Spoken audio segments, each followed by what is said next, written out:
What's going on YouTube? I'm Andrew Crawford, the HG Legend, yo boy, the GOAT, not the GOAT, but I'll like a GOAT, close enough, am I right? I think I'm right, and today on the channel, entries number 20 through 11 on my top 100 wrestlers of all time, and then Sunday or Monday, I will record the top 10, and it will be uploaded on Christmas Day as a Christmas present from me to you. But without further ado, before I start actually, I want to say that the 20 I'm about to name, the 20 wrestlers, are part of who I am as a fan. From hearing their entrance and seeing them come to the ring to what they do in the ring, to their gimmick, everything about these wrestlers means something to me. Whether it's Shawn Michaels, who I'm starting this list off with, or this episode off with, or whether it's my favorite of all time that I'll talk about in the next video, Edge. They mean something to me. Now, without further ado, let's get into it. Number 20, the aforementioned Heartbreak Kid, Shawn Michaels. Multi-time world champion, multi-time intercontinental champion, European champion, tag team champion, one half of one of the most entertaining tag teams of all time. Not best, well, yeah, best too, but certainly most entertaining, DX. The Heartbreak Kid, the showstopper, the main event, Mr. WrestleMania, one of the best in-ring workers of all time, Shawn Michaels. Shawn made his debut with WWE in the 80s as a part of the Rockers with Marty Jannetty, and would go on to have a solid tag run with him. Never really got the, props, never got the tag titles, but they had good matches, and when they broke up, Shawn would go on a legendary run of in the mid-card, including, yes, that ladder match at WrestleMania 10 with Razor Ramon, would go on within the next 2 years. 2 years after that ladder match, would main event WrestleMania against Bret the Hitman Hart in the first ever Iron Man match to win his first WWE Championship. Who can ever forget the call by JR, the boyhood dream has come true for Shawn Michaels, or was that a Vince McMahon call? Either way, one of those two made that call. Shawn is everything to wrestling fans because of his in-ring work. He helped kick off the work rate era that we are still in, where it's not about how big you are, how strong you are. It's about how hard you go, how long you go in the ring. And because of Shawn Michaels, other guys on this list that I'm gonna mention got their chance. With that being said, number 19, the Tribal Chief, the man that has been world champion for over 3 years, Roman Reigns. As of recording of this video, there's no end in sight to Roman's reign.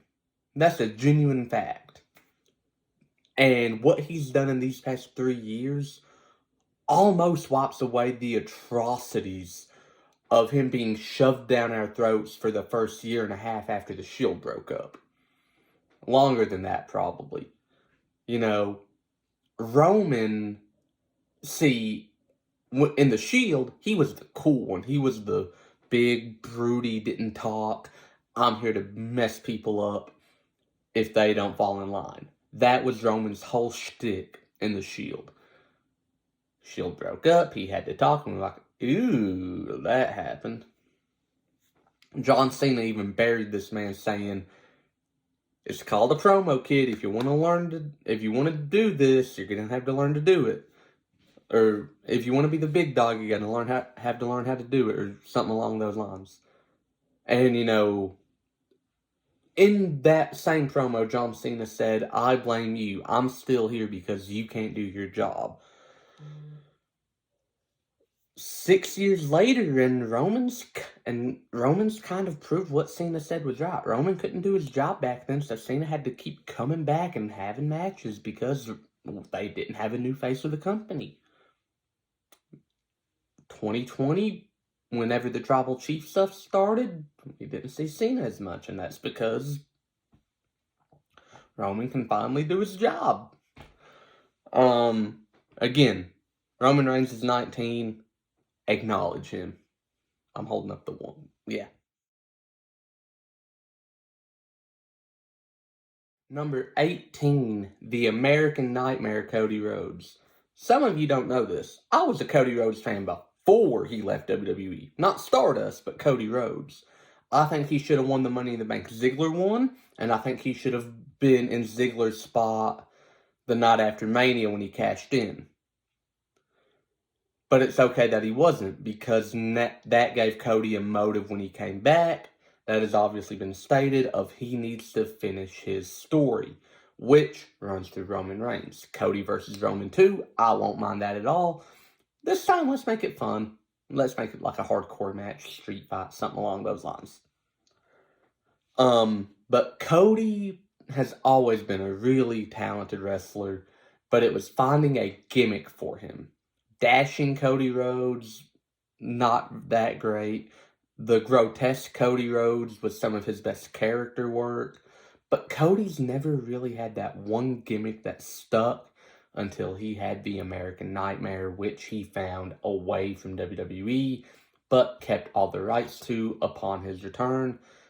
And, one more thing. Cody wrestled a match with a torn pec. Legitimately torn. He came out, it was a big, purple, swollen, destroyed pectoral muscle.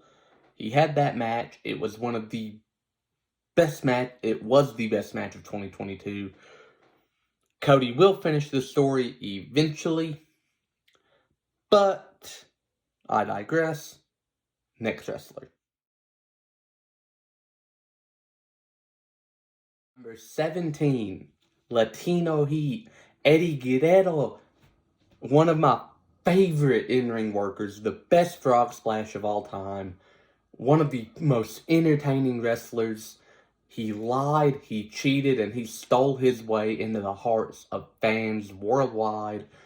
Eddie Guerrero is deserving of his spot in the Hall of Fame and deserved every single accolade he has. His WWE title win against Brock Lesnar still brings that tear to my eye till this day. His European title wins, his tag title reign with Rey Mysterio with that same feud.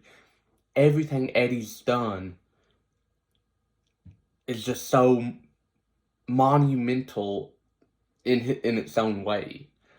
Eddie is one portion of the SmackDown 6, along with Chavo and 5 others that I will talk about later on in the video, in these 2 videos. Wait, do I talk about all of them? Yeah, I do. Okay, yeah. But Eddie is one of those guys that if you hate, you have no heart. And I mean that. Eddie deserves love from anyone that claims they're a wrestling fan. So, with that being said, let's get into the next one. Number 16. Okay, before I start this entry, let's separate the man from the wrestler. Chris Benoit. People may not like Chris Benoit because of what he did. I understand that. But we're going to take the man away and throw him away. Because as a wrestler, in ring, he is amongst the very best. Did he have the gimmick? Not really. Did he have the entrance? Yes, because his theme song tacked on with that, he didn't do anything besides just walk to the ring. You know, everything Benoit did means something. But specifically, that match at WrestleMania 20, where everyone was already counting him out because they thought it was going to be Triple H still, and Benoit was only there to eat the pin. Benoit won that match, and that ending to that WrestleMania of Chris Benoit and Eddie Guerrero embracing in the ring and hugging is one of the greatest happy endings that not even Hollywood could write something better. Chris Benoit, as a wrestler, you are one of the best, and I love you. As a man, who am I to judge?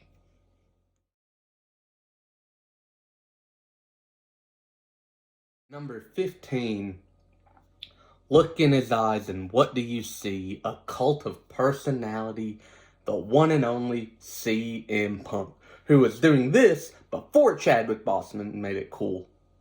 I just would like to point that out. CM Punk is a wrestler that defines or helps to define my generation of fandom as the voice of the voiceless. CM Punk spoke in 2011 in his pipe bomb against everything that WWE was doing that was making the fans mad because the fans didn't have a voice. Would go on to put on the best match of 2011 with John Cena. Bite me, don't call it overrated because it's not. Would go on to have a 434-day reign after Survivor Series where he would beat the likes of Alberto Del Rio, Miz, The Rock.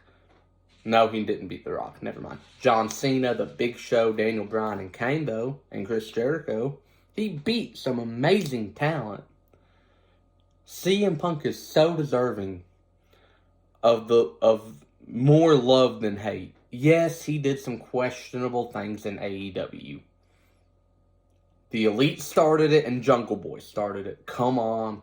Yeah, he can be a prick, but he makes money. He does what wrestlers are supposed to do, and he is a draw for any venue he goes to. CM Punk is one of the very best on that microphone, in that ring, even at commentary. Nobody can touch him.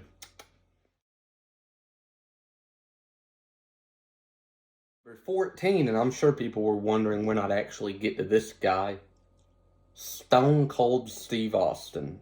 He is the face of an era that, yes, I have called overrated plenty of times. I still think it's overrated. I still think the Ruthless Aggression era is better. But give credit where credit is due.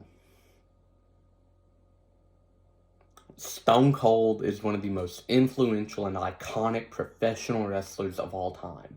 Everyone in the 90s owned an Austin 316 shirt, it felt like, especially if you watched wrestling.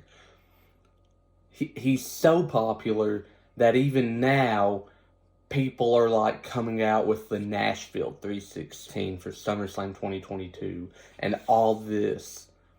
Stone Cold means so much to pro wrestling because as it started floundering, Rock and Austin carried the Attitude Era and carried it for a few years, actually a surprisingly short tenure, and then would go on to be those two wrestlers that if you mention one, you have to mention the other. Without The Rock, there's no Austin. Without Austin, there's no Rock. I'll die on that hill. Next wrestler. Number 13, AJ Styles. Now, fun fact, I used to be a die-hard TNA fan. And the man who carried TNA during the time I was a TNA fan, the phenomenal AJ Styles. AJ Styles is one of the best in-ring workers that any pro wrestling company ever has had. AJ could have literally been billed as my generation's Shawn Michaels. That's how good in the ring he was. He doesn't have the accomplishments or the he might actually have the tenure that Shawn does. But AJ is one of those guys that's so special to me because I've followed him throughout his TNA days, to his New Japan days, Ring of Honor, WWE. I've followed him everywhere. He's been a world champion everywhere and has put on some of the best matches of all time, especially non-WWE. that triple threat with Daniels and Joe is still one of my favorite matches of all time. AJ Styles deserves all the love and all the credit he gets for what he's done for pro wrestling. Number 12, the Celtic Warrior, Sheamus. See, I'm going to say something that's going to make a lot of people mad. When I watched wrestling, I was never the biggest John Cena fan. I didn't care about the... I didn't care. I didn't care about the do. Did not care. In fact, I was almost sick of seeing him succeed. So when Sheamus beat him at TLC 09, I was like, okay, I'm going to get behind this dude. And Sheamus turned up. You know, he always delivers. Everything you ask Sheamus to do, he'll do it. And he will do everything he can to make it a good showing. His match, his stuff with Roman in 2015 might have been dog water, but Sheamus and Roman tried their best to make it something awesome for the fans. And I respect that, you know. His matches, his recent career resurgence with his matches against Gunther, the triple threat with Gunther and Drew, and so much more, has really felt like they're really going to give Sheamus that one last, you know what, you've been here for so long, you've done so much, you deserve it. And I don't even know if Sheamus is anywhere close to done. That's just how it feels watching this mini resurgence of a career that Sheamus has had. Number 11. He is one half of one of the greatest tag teams of all time. Or should I say 1/3. He is one of the most energetic and athletic pro wrestlers we've ever seen. He is the driving force behind Kofi Mania. He is a former Intercontinental United States Tag Team and WWE Champion, not just a member of the New Day, but Kofi Kingston, the Control Frenzy, the Wildcat, whatever you wanted to give him a nickname of. Kofi Kingston is a wrestler that when I first watched, I was like, okay, this is pretty good. This is pretty awesome, actually. Everything I've watched of Kofi, from his debut in 08, that match with Jericho where he won the Intercontinental title for that first time, him and Punk winning the tag titles, I will never forget that. Kofi and Punk should have another tag title reign. I'm going to die on that hill, actually. Everything Kofi and Punk did just felt so quintessential, so important for Kofi's career. Everything Kofi did in between the New Day felt essential to what he was going to be. And then you fast forward March of 2019, right before Endgame came out. And Endgame had been an 11-year journey up to that point. Kofi's own 11-year journey was about to culminate with one of the biggest moments in WrestleMania history when Kofi Kingston hit Trouble in Paradise on Daniel Bryan, who was in the exact same position 5 years prior. 1, 2, 3, and for the first time ever, Kofi Kingston was the WWE Champion. I love Kofi, and had it not been for how stellar my top 10 is and how strong I am, those are my 10 favorites, Kofi would have cracked it. Kofi would have probably replaced Triple H or Rey Mysterio because that's my 9 and 10. But I digress. Kofi's 11. And now that's the video. Did you like it? Did you love it? Did you hate it? Tell me about it in the comments below. Don't forget to like, share, and subscribe. And don't forget, Christmas Day, the final video in this long saga, my top 10 favorite wrestlers of all time, which you can actually watch a series I have on the channel. It's 10 videos. It's my top 10 matches by my top 10 favorite wrestlers. They're on my channel in the past. So if you want to go ahead and find out who my top 10 wrestlers are, you can watch them anywhere you want to on this channel. With that being said, unlike John Cena, I can see you and I will see you very soon.